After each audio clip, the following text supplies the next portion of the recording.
Shalom saudaraku yang dikasihi Tuhan, pada saat malam hari ini mari kita kembali belajar dan mendalam akan firman Tuhan dalam kitab Sirasar Sulaiman pasal yang ketiga, masih pada ayat yang pertama. Kita berdoa. Terima kasih Tuhan, pada kesempatan malam hari ini Engkau masih memberikan kami kekuatan, kesehatan yang sempurna. Kami mau mengucap syukur kepadamu bahwa apa yang telah Engkau perbuat dalam kehidupan kami sungguh indah dan nyata kami alami. Sehingga pada saat ini kami mau menerima belajar akan firman-Mu yang di dalamnya menyimpan berbagai-bagai rahasia akan kebenaran-Mu Tuhan, di mana kehendak-Mu dan tujuan kasih-Mu Tuhan terpusat dalam kehidupan kami. Dan ajarilah kami bersama dengan kuasa Roh-Mu Tuhan, agar kami boleh mengerti apa yang menjadi isi hati-Mu.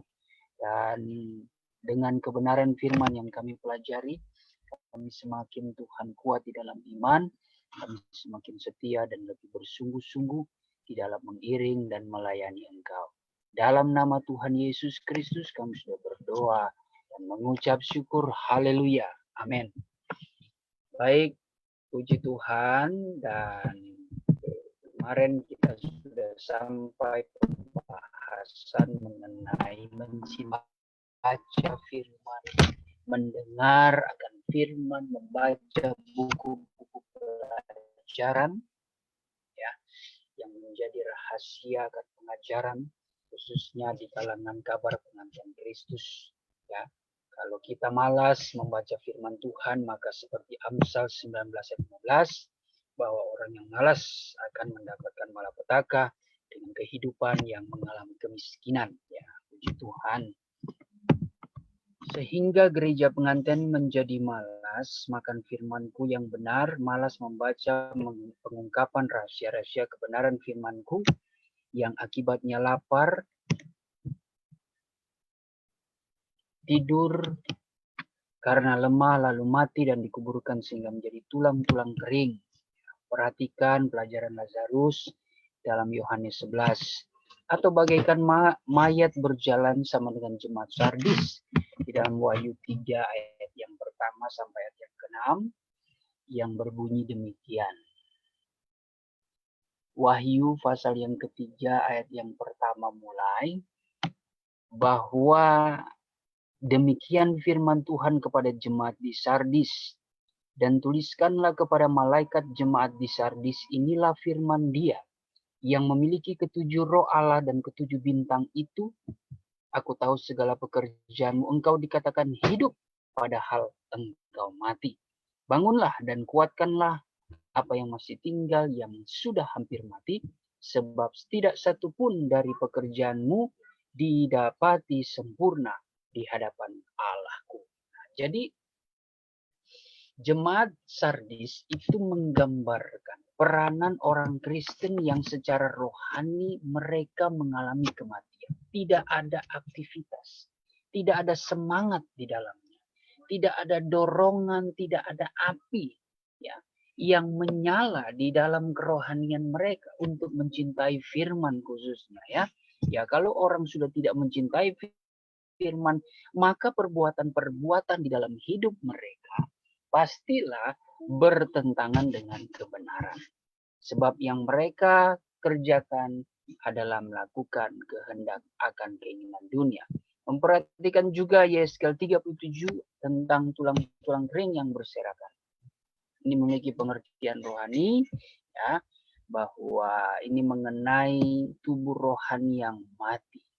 Hal yang kedua adalah karena makan atau menerima pelajaran yang salah, berarti salah makan.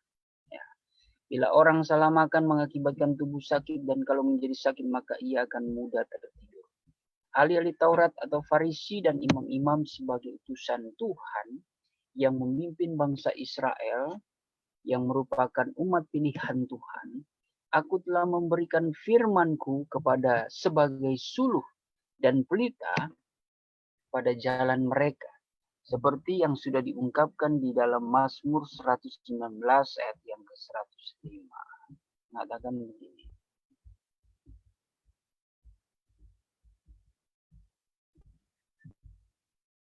Firman-Mu itu pelita bagi kakiku dan terang bagi jalanku. Yaitu kitab Taurat dan kitab nabi-nabi yang tetap berlaku sampai pada zaman Yohanes Pembaptis, Lukas 16 ayat 16. Jadi umat Israel itu sejak zaman perjanjian lama, Taurat itu dan kitab para nabi itu merupakan perkataan-perkataan ilahi, ya, yang dikenal dengan firman, ya. Dan firman itu bagaikan terang bagi setiap langkah kehidupan mereka. Firman itu yang akan menghantarkan mereka kepada jalan-jalan yang baik, jalan-jalan menuju kepada kebenaran, menuju kepada kehidupan. Jalan-jalan yang mereka jejaki selama masih ada pelita akan firman itu, maka mereka bisa melihat jikalau jalan itu ada lubang, jikalau jalan itu ada kerikil, jikalau jalan-jalan itu betul-betul jalan-jalan yang lurus. Mereka bisa mengetahuinya. Dan firman itu akan menunjukkan, memberikan senantiasa petunjuk bagi setiap orang yang mengandalkan firman dalam hidup, supaya dia tidak jatuh di dalam lubang yang sama, tidak jatuh ke jurang, ya. Sebab firman menjadi terang bagi langkah kehidupan orang-orang percaya. Nah, Taurat atau yang dikenal sebagai firman di dalam perjanjian lama, firman yang tertulis secara harafiah, di mana konsep dalam perjanjian lama firman itu yang digambarkan sebagai 10 hukum, 10 perintah Allah, 10 hukum Musa, di mana Musa menerima kebenaran itu, ya, diwahyukan suatu firman kepada Musa di Gunung Sinai, dan itu diakui oleh bangsa Israel, ya, merupakan kebenaran Allah. Dan itu berlaku sampai pada zaman Yohanes Pembaptis. Makanya dalam Lukas 16 ayat yang ke-16 mengatakan begini. Dalam salinan lama, adapun hukum Taurat dan surat segala nabi tetap sehingga sampai pada zaman Yahya. Artinya hukum Taurat dan para nabi itu tetap, ya, tetap ada hingga sampai zaman Yahya Pembaptis atau Yohanes Pembaptis. Kemudian daripada itu dimasyurkan kerajaan Allah dan tiap-tiap orang berebut-rebut masuk ke dalamnya. Dalam salinan baru dan sejak waktu itu kerajaan Allah diberitakan dan setiap orang menggagahinya, berebut memasuki. Kerajaan Allah itu, ya, sampai kepada Yohanes Pembaptis memberitakan dan menunjukkan siapa itu seorang utusan daripada Allah Bapa, yaitu Yesus Kristus yang hadir pada saat itu dan memberi diri dibaptis, dan disitulah ada satu peristiwa, ya, dan Yohanes Pembaptis bersama orang Yahudi lainnya yang turut membaptiskan diri pada saat itu, ya, mereka melihat bagaimana Yesus, ya, di atas kepalanya turun suatu Roh Kudus yang digambarkan, ya, yang dilambangkan dengan turunnya burung merpati di atas kepalanya. Lalu ada suara yang mengatakan, inilah anak yang kukasihi, kepadanya lah aku berkenan. Sehingga Yohanes tahu dengan hikmat marifat, ya, ilham daripada Tuhan, ya, Yohanes Pembaptis bahwa dialah sang Mesias yang mengangkut dosa seisi dunia. Sehingga dia sempat berkata bahwa bukan aku yang akan membaptis kau, tetapi engkaulah yang membaptis aku. Aku tidak layak, ya, membuka tali kasutnya pun, ya, tali sepatunya pun tidak layak, saudara. Dia merasa tidak layak untuk bersentuhan dengan dia, bahkan untuk bertatap muka pun tidak layak. Rasanya dia ingin menyembah Yesus. Tetapi Yesus mengatakan kepada Yohanes Pembaptis di situ bahwa biarlah apa yang sudah ditetapkan oleh Allah Bapa, kita akan menggenapinya. Apa yang sudah difirmankan, kita harus menjalani. Jadi dengan perkataan Tuhan Yesus seperti ini suatu pertanda, suatu petunjuk bagi kita bahwa memberi diri dibaptis air itu bukan soal saudara mengetahuinya, bukan soal perintah-perintah daripada gereja, tapi ini soal bagaimana ketaatan kita menggenapi, dengar-dengaran untuk menggenapi apa yang sudah menjadi suratan. supaya seseorang menerima keselamatan, mereka harus memberi diri dibaptis. Jadi bukan perintah daripada organisasi.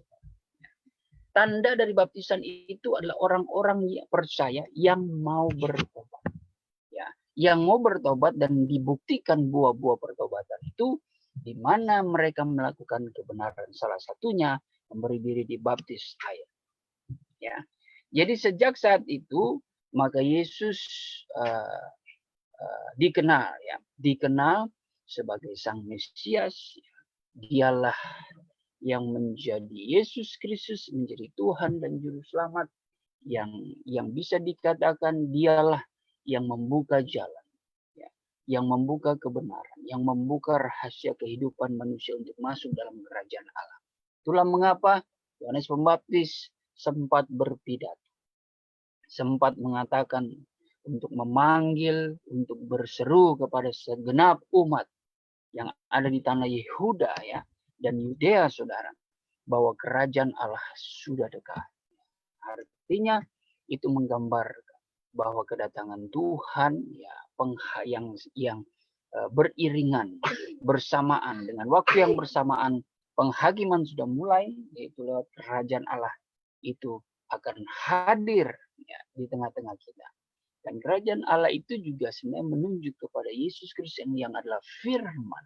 Ya, yang adalah firman Allah yang menghadirkan kerajaan Allah. Itulah sebabnya dalam persekutuan kita, ya, sesungguhnya dalam kita menyembah Tuhan, ya disitulah kita boleh merasakan kita berada di dalam suatu kerajaan Allah. Ya. Kerajaan Allah itu menghadirkan damai sejahtera. Makanya kalau kita menyembah Tuhan, mendengar firman Tuhan di dalam ibadah, setelah kita pulang ibadah, kalau betul-betul kita menghayati, merenungkan, kita membayangkan, kita menerima kerajaan Allah itu dalam hati kita. Kemanapun kita pergi, saudara, seharusnya kita membawa damai. Karena kerajaan Allah itu selalu ada di dalam hati kita. Tapi kalau kita tidak ada damai, selalu mengeluh, selalu bersungut, ya, lalu kita membenci, kita ada iri, kita ada dengki, cepat marah dan sebagainya. Ya mungkin kebenaran Allah itu, kerajaan Allah itu ada. Tetapi kita lebih suka mengikuti kehendak hati kita. Lebih suka mengikuti ego kita. Jikalau kerajaan Allah itu sudah dekat, sudah ada di tengah-tengah kita, dengan kita percaya hidup di dalam kelahiran yang baru, kita menerima firman, kita menerima roh, sepatutnya hidup kita itu tidak ada lagi kegelisahan, tidak ada lagi kekhawatiran. Kalaupun ada itu manusiawi. Tapi kalau kita kembali lagi kepada pengetahuan yang benar, kita memiliki kerajaan Allah di dalam hidup kita. Sebab roh Kristus itu dalam diri kita, sepatutnya juga kita dapat menahan diri ya. Kita harus dapat memancarkan kehidupan di sekitar kita. Walaupun semua umat manusia itu butuh proses. Pastilah di masa-masa ujian terkadang kita bergumul untuk melawan ego kita, melawan kemanusiaan kita, saudara. Yang seringkali ya kita jatuh bangun dalam iman. Seringkali kita mengeluh, seringkali kita membenci orang, seringkali kita mempersalahkan keadaan. Walaupun suara Tuhan yang begitu lembut selalu mengingatkan supaya kita tetap tenang. Tapi ya kemanusiaan, kedagingan selalu memberontak ya ketika kita menghadapi pergumulan. Dan alhasil menurut saya secara pribadi ketika saya mengikuti kehendak diri sendiri, mengikuti ego, walaupun firman itu ada dalam diri saya, tetapi saya lebih mengikuti keinginan daging saya, maka memang secara daging mungkin puas ya. Sangat puas ketika saya mengeluh, ketika saya bersungut-sungut, ketika saya emosi, ketika saya marah, mungkin puas secara daging. Tapi itu sesaat kemudian saya merasa bersalah, tidak ada sejahtera. Saya merasa menyesal kenapa saya mengeluarkan perkataan seperti itu. Karena itu tidak memberi dampak apa-apa, tidak memberi dampak kebenaran, tidak memberi kesaksian yang dapat membangkitkan iman orang-orang di sekitar kita, melainkan meruntuhkan, ya. Meruntuhkan iman daripada orang-orang di sekitar kita. Ya, memang berat, tapi itulah kenapa dikatakan untuk menjadi kekasihnya Tuhan, masuk di dalam kerajaan sorga itu adalah orang-orang yang mau berjuang masuk ke pintu yang sesak itu, ke jalan yang sempit itu. Kita butuh perjuangan, ya.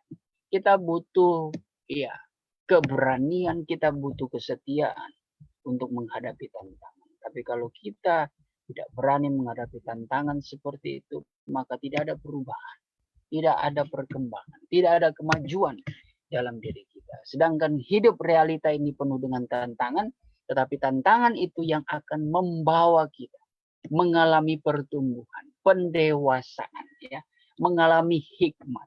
Dengan kita menghadapi tantangan, bahkan kita bisa memperjuangkan dan mengalahkannya, ada suatu cerita, menjadi suatu pengalaman, menjadi suatu hikmat dalam hidup kita yang kita pelajari lewat perjuangan, proses menghadapi tantangan. Tapi kalau kita tidak menghadapinya, kita sudah takut, kita mau mendapat cerita apa? Tidak ada cerita yang bisa kita ceritakan kepada anak cucu kita, kepada teman-teman kita. Ya.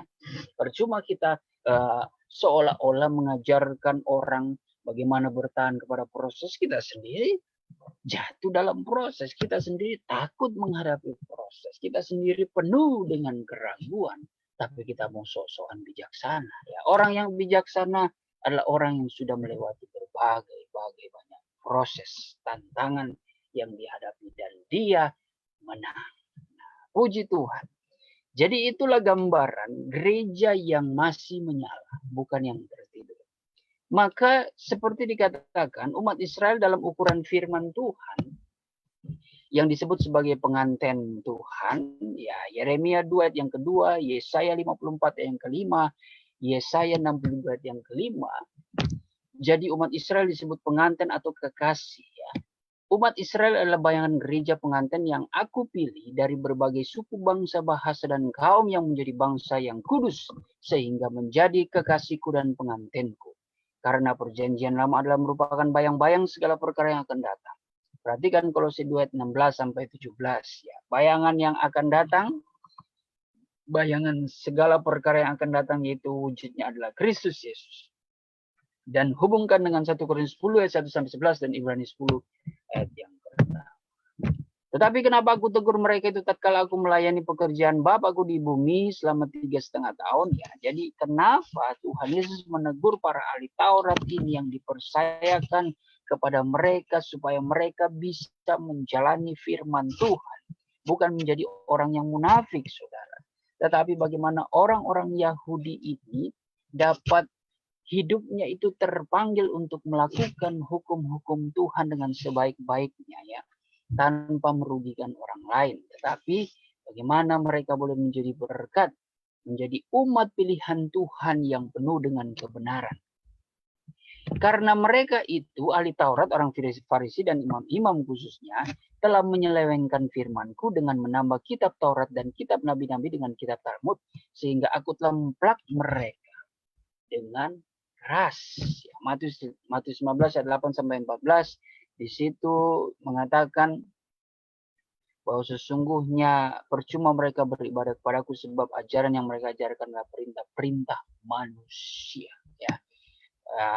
Disebutkan juga 13-14 bahwa tanaman yang tidak ditanam oleh Bapakku akan dicabut, ya, sampai kepada akar-akarnya. Matius 23 ini berbicara tentang suatu kisah di mana situasi Tuhan Yesus menemplak, menyindir, dan ya bisa dikatakan Tuhan Yesus mengungkapkan aib, ya, aib yang dimiliki para ahli Taurat, imam-imam kepala, orang Farisi, saudara, yang kelihatan secara luar, ya, mereka itu putih bersih, orang-orang suci, berwibawa, ya, dengan jabatan-jabatan yang bekerja di bait Allah yang patut dihormati. Tetapi Tuhan mengungkapkan isi hati mereka. Tuhan mengungkapkan niat hati mereka yang begitu kotor, yang tidak sesuai dengan kebenaran. Makanya di situ dalam Matius 23 Tuhan mengatakan engkau seperti kuburan, ya. Yang namanya kuburan itu bukanlah suatu penampakan, bukanlah suatu pemandangan yang indah. Kuburan yang berlabu putih di luarnya, tetapi yang di dalamnya itu mengandung kotoran dan mayat tulang belulang, ya. Ada kematian di situ. Cuma kelihatan indah, ya, mungkin kuburan, tetapi yang namanya kuburan tetap itu bukan tempat wisata, bukan tempat yang menyenangkan, saudara. Tapi tempat di mana manusia mengenang bahwa manusia akan kembali kepada debu dan tanah. Tidak ada kehidupan, tidak ada kesenangan di situ, saudara. Di kuburan, ya. Selain hanya tidur terwujud kaku, ya mungkin tubuh kita ini akan dimakan cacing, dimakan virus, bakteri, habis perlahan-lahan. Tidak ada pergerakan, tidak ada semangat di situ, tidak ada motivasi di situ, dan sebagainya, saudara. Jadi orang mati, walaupun dikemas secara indah, namun sebenarnya dalamnya itu penuh dengan kematian, kebinasan. Begitulah Tuhan Yesus mengungkapkan pribadi daripada orang Farisi. Kehidupan kita sekarang juga sebagai gereja hati. Jangan kita menonjolkan pelayanan kita yang nampak suci, ya, khotbah-khotbah kita, sharing-sharing kita, pelayanan kita, baik pelayanan musik, ya, sebagai penata layan, ya, sebagai, ya, mengetuai dalam bidang organisasi, komunitas Kristen, ya, kerohanian, kelihatan kita hebat, orang sehingga menganggap kita orang yang suci, orang yang rohani, tetapi sebenarnya kita mempunyai hati yang tidak baik, hati yang penuh dengan penipu adanya, sehingga kesucian secara lahiriah itu hanyalah suatu kemasan yang untuk menipu orang banyak. Begitulah kehidupan, ya, daripada orang-orang Farisi, saudara, ya. Jadi berhati-hati. Oleh karena itu aku mengadakan pembaruan pelajaran itu. Taurat di bawah atau diganti dengan hukum anugerah dan kebenaran. Nah, hukum anugerah dan kebenaran inilah yang menghadirkan kerajaan Allah yang sebenar-benarnya. Karena di dalamnya ada anugerah yang berjalan bersama dengan kebenaran firman Tuhan. Anugerah roh dan firman Tuhan itu akan menjadi suatu apa ya? Suatu firman yang hidup yang akan terukir bukan di loh batu lagi, bukan secara harafiah tetapi secara batinnya yang terukir di loh hati manusia. Yohanes 1 ayat 17 bahwa Musa, ya, membawa hukum Taurat tetapi Yesus membawa hukum kasih karunia. Yeremia 31 ayat 31 sampai 33 bahwa ini berbicara tentang perjanjian yang sudah diberikan kepada Israel tapi dirusakkan. Sehingga Tuhan memberikan suatu pesan kepada bangsa Israel melalui Nabi Yeremia bahwa suatu kali kelak Tuhan akan memberikan suatu perjanjian baru, membuat perjanjian yang baru. Itulah perjanjian di mana manusia akan senantiasa mengalami anugerah, ya, akan dimeteraikan firman dan roh dalam hati mereka, bukan lagi secara tertulis hukum yang mereka miliki, tetapi secara batiniah, secara lahiriah engkau jalankan, tetapi hatimu itu tidak ada kasih Allah, percuma. Itu yang dimiliki oleh orang-orang